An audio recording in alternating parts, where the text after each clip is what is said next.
Assalamualaikum warahmatullahi wabarakatuh.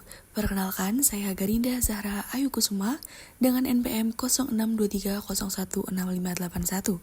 Di sini, saya akan membahas mengenai pestisida paraquat sebagai agen toksik dalam kesehatan dan industri. Nah, jadi siapa itu paraquat?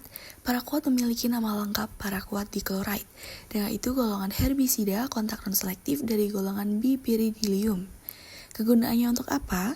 Yaitu untuk membasmi gulma pada perkebunan kelapa sawit, membersihkan lahan sebelum penanaman, dan juga mengendalikan gulma pada tanaman kopi, teh, karet, dan juga kakao.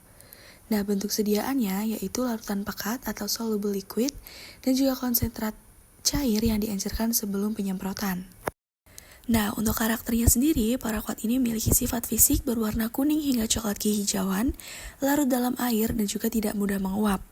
Nah, sifat kimianya, paraquat ini memiliki rumus molekul C12H14N2Cl2, stabil pada suhu normal, dan juga bersifat oksidator kuat. Nah, untuk tingkat toksisitasnya, ini itu sangat toksik bagi manusia. WHO juga mengkategorikan paraquat ini sebagai pestisida dengan bahaya yang tinggi. Dan dosis kecil pun yang tertelan itu dapat menyebabkan kematian. Lanjut, kita membahas jalur paparan pestisida paraquat melalui inhalasi. Nah, paparan awal itu terjadi pada saat penyemprotan. Paraquat ini dapat berbentuk menjadi butiran halus atau debu yang melayang di udara. Ketika seseorang menghirup udara yang terkontaminasi, partikel paraquat ini akan masuk melalui jalur pernafasan, yaitu rongga hidung, faring, laring, trakea, bronkus, bronkiolus, hingga ke alveolus paru. Nah, setelah paraquat mencapai alveolus, paraquat ini akan menempel pada permukaan sel paru, terutama pada sel epitel alveolus tipe 1 dan sel epitel alveolus tipe 2. Nah, paraquat yang masuk ke dalam sel paru itu mengalami proses yang disebut redox cycling, yaitu reaksi berulang yang menghasilkan radikal bebas antara lain superoksida, hidrogen peroksida, dan radikal hidroksil.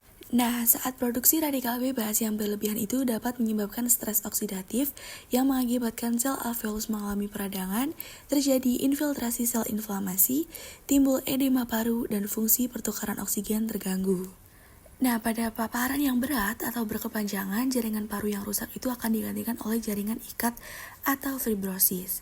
Nah, akibat dari fibrosis yaitu paru menjadi kaku, kapasitas paru menurun, pertukaran gas terganggu secara permanen, dan juga dapat menyebabkan gagal pernapasan. Nah, fibrosis paru ini merupakan penyebab utama kematian pada kasus keracunan paraquat berat. Lanjut ke jalur paparan pestisida paraquat melalui dermal. Nah, paparan ini dimulai ketika larutan atau percikan paraquat mengenai permukaan kulit, misalnya pada tangan, lengan, kaki, leher, ataupun wajah. Lalu ada penetrasi melalui lapisan kulit. Nah, kulit itu terdiri dari 3 lapisan utama. Yang pertama epidermis, dermis, dan jaringan subkutan. Nah, paraquat itu pertama kali melewati lapisan epidermis. Pada kulit yang utuh, penyerapan ini relatif kecil. Namun, apabila kulit rusak, paraquat ini dapat lebih mudah menembus hingga lapisan dermis. Nah, akibatnya itu dapat menjadi kemerahan, rasa terbakar, iritasi, dermatitis, dan juga luka bakar kimia. Nah, setelah mencapai lapisan dermis, sebagian paraquat ini dapat masuk ke kapiler darah dan pembuluh limfa. Kemudian paraquat ini akan terbawa oleh sirkulasi darah menuju berbagai organ tubuh. Nah, melalui aliran darah, paraquat ini didistribusikan ke beberapa organ, terutama pada paru-paru sebagai organ target utama, ginjal, hati, dan juga jantung. Paru ini menjadi organ yang paling rentan karena sel paru memiliki transporter poliamin yang dapat mengakumulasi paraquat dalam jumlah besar. Lalu di dalam sel, paraquat juga mengalami proses redox cycling kembali yang menghasilkan spesies oksigen reaktif atau ROS. Nah, akumulasi ROS ini dapat menyebabkan stres oksidatif yang mengakibatkan kalau pada kulit itu dermatitis, ulkus atau luka, dan nekrosis jaringan. Kalau pada paru itu menyebabkan peradangan paru, edema paru, dan fibrosis paru. Dan pada ginjal itu menyebabkan penurunan fungsi ginjal dan juga gagal ginjal akut. Lalu ada jalur paparan pestisida paraquat melalui oral, dan jalur paparan ini yang paling berbahaya karena dapat menyebabkan keracunan akut yang berat bahkan kematian.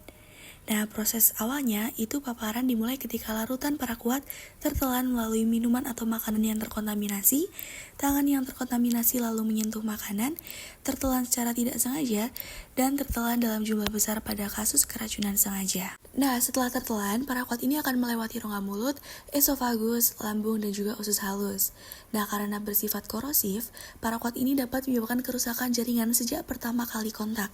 Kerusakan yang dapat terjadi itu pada mulut dan tenggorokan itu akan terjadi luka bakar, nyeri, ulcerasi, kesulitan menelan, dan pada lambung itu akan terjadi mual, muntah, nyeri perut, dan gastritis erosif, dan pada usus akan terjadi pendarahan, diare, dan kerusakan mukosa usus. Nah, sebagian paraquat itu akan diserap melalui mukosa usus dan masuk ke kapiler darah usus, sistem vena porta, dan sirkulasi sistemik. Walaupun tingkat absorbnya relatif kecil, jumlah yang terserap sudah cukup untuk menyebabkan keracunan berat. Nah, setelah berada dalam sirkulasi darah, paraquat itu akan didistribusikan ke berbagai organ, terutama paru-paru, ginjal, hati, dan juga jantung. Nah, paraquat masuk ke sel alveolus tipe 1 dan 2 melalui sistem transporter poliamin. Dan di dalam sel paru, paraquat itu juga mengalami proses redox cycling kembali. Nah, akumulasi itu akan menyebabkan stres oksidatif dan juga kerusakan organ. Nah, akumulasi ROS itu menyebabkan pada paru itu peradangan paru, edema, seperti yang sudah saya jelaskan tadi. Nah, pada keracunan oral berat, itu dapat menyebabkan gagal multi organ dan kematian. Lanjut ke mekanisme toksisitas. Dengan organ target yaitu paru-paru, ginjal, dan juga hati. Mekanisme kerja yang pertama, paraquat ini masuk ke dalam tubuh, lalu terakumulasi terutama di paru-paru, menghasilkan reaktif oksigen spesies, menyebabkan stres oksidatif, dan juga terjadi kerusakan sel dan jaringan. Nah, efek biologisnya itu dapat terjadi peradangan paru, fibrosis paru, kerusakan ginjal, kerusakan hati, dan kematian sel. Lalu ada dampak kesehatan dengan efek akut yaitu mual, muntah, pusing, nyeri tenggorokan, sesak nafas, dan juga iritasi kulit dan mata. Dan efek kronisnya itu pada gangguan saraf itu terjadi penurunan fungsi neurologis diduga berhubungan dengan penyakit Parkinson. Dan pada gangguan reproduksi itu dapat menyebabkan penurunan kualitas sperma dan juga gangguan perkembangan janin. Nah, terus juga efek kronisnya itu dapat menyebabkan kanker, tapi ini masih diteliti. Namun paparan kronis dapat meningkatkan risiko gangguan kesehatan serius. Nah, ini ada kasus nyata seorang lelaki berusia 18 tahun di Bangladesh itu menelan sekitar 30 mili paraquat. Pada awalnya pasien ini mengalami muntah, luka pada mulut, dan peningkatan kadar kreatinin yang menunjukkan gangguan ginjal. Setelah 2 minggu, pasien ini mulai mengalami sesak nafas dan juga batuk. Pemeriksaan CT scan menunjukkan adanya fibrosis paru bilateral, yaitu jaringan parut pada kedua paru-paru. Nah, kasus ini tuh menunjukkan bahwa kerusakan paru akibat paraquat itu dapat berkembang secara bertahap, meskipun kondisi awal pasien itu tampak membaik. Lalu ada pengendalian risiko. Yang pertama itu ada eliminasi, yaitu mengurangi penggunaan paraquat jika tidak diperlukan. Lalu substitusi, yaitu mengganti dengan herbisida yang lebih aman. Lalu ada rekayasa teknik, yaitu sistem pencampuran secara tertutup atau alat semprot yang anti bocor.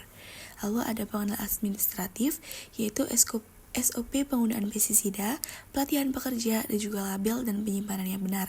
Lalu yang terakhir ada APD, menggunakan masker respirator, sarung tangan nitril, kacamata pelindung, baju dan celana panjang, serta sepatu boot. Lalu ada peran tenaga kesehatan masyarakat. Yang pertama itu ada edukasi masyarakat dengan cara penyuluhan dan sosialisasi bahaya paraquat serta penggunaan pestisida yang aman. Lalu ada surveillance kesehatan, yaitu pemantauan kasus keracunan pestisida. Ada monitoring pekerja, yaitu pemeriksaan kesehatan berkala dan juga identifikasi kelompok berisiko tinggi.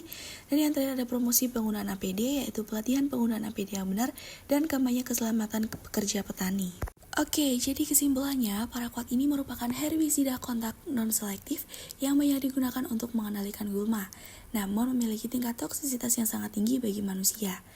Nah, paparan dapat terjadi melalui inhalasi, dermal, dan oral dengan organ target utama yaitu paru-paru, ginjal, dan juga hati.